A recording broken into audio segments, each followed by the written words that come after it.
मोर नाम अर्पिता देवश्रीता राउत। मु मलपाड़ सरकारी उच्च विद्यालय 10वीं श्रेणी में पढ़ुली। बापा ना जगन्नाथ राउत, माँ का ना अनुपमा राउत।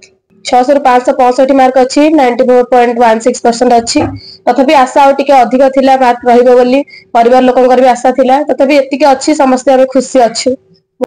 प्रथम करी श्रेयदेवी सान बापा डॉक्टर विष्णुचरण राउत, सान विजयलक्ष्मी राउत आ बापा बो जेजेमा समस्त को तो प्रथम श्रेयदेवी। तापर tuition sir Krishna sir, Panda sir, Sada sir, Ashwini sir, सुनन sir, Neeraj sir, Biswajit sir, आम school Rachana ma'am, Nilamani sir, Harihar sir और समस्त शिक्षक। तापर मो शिशु मंदिर मु प्रथम रु अष्टम पर्यंत शिशु मंदिर पढ़ी।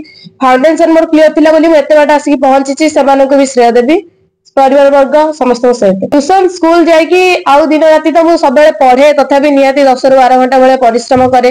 रात्रि भी पढ़े बहुत समय, सकाळु भी उठिकी पढ़े, बहुत समय पढ़े।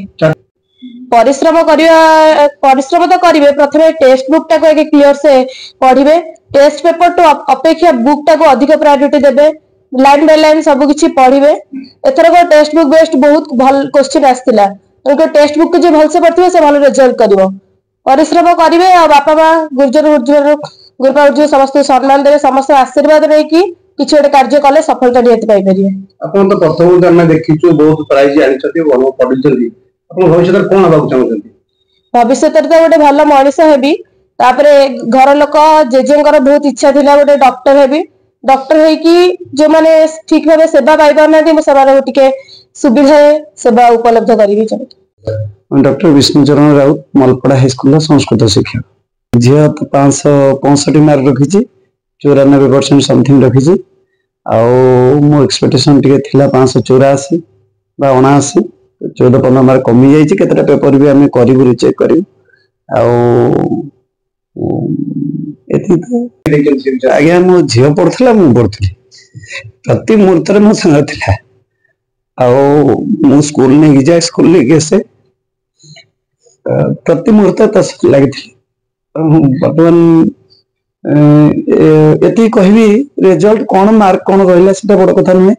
आगामी दिन रे निश्चित भाव तो मस्तिष्क को आम किसी मसला जगैचु। बहुत शिक्षक 10-15 जन ओडिशार विभिन्न जिल्लार भल नामी दामी शिक्षक मान सहित मु संपर्क रही। एडवाइस नहीं कि आम पढ़ी तो तेणु सी बहुत पाठ पढ़ी। आगामी दिन में भी आहरी भल कर।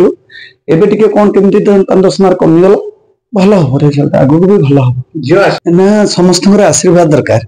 मो सार मत कहते डॉक्टर बजय सुंदर मिश्र कहते सफल होगा जनकर मुक्त आशीर्वाद दरकार। आ झीटी पछरे मु देखी अनेकंकर मुक्त आशीर्वाद अच्छी। आ डॉक्टर हवा तो निश्चित गोटे भल समाजसेवी हो, भल डॉक्टर हो। आज दुनिया जो गरीब असहाय मानकर सेवा कर भल मनुष्यटी हो, ये आशा ना। आज्ञा प्रति वर्ष मोर गोटे झील कि पुओ एम दियंती। मलपड़ा हाई स्कूल जो मैंने हास्ट मार्क 2-3 जन रखती प्रति वर्ष से मु फीडिंग दिए। मो रिसेस बेल खाइबा बंद कर फीडिंग दिए। प्रेयर क्लास पर फीडिंग दिए। मो घरे 12टा राति 12टा पर्यंत फोन ऑन रखते। जो जो पिला जहाँ चाहती मुझे फीडिंग दिए। प्रति वर्ष तो गोटे गोटे झील पु मोर परीक्षा दौले। ये वर्ष ये झील समस्त मो झील। आ रिजल्ट को लेकिन शिक्षक परिचय नहीं बचा।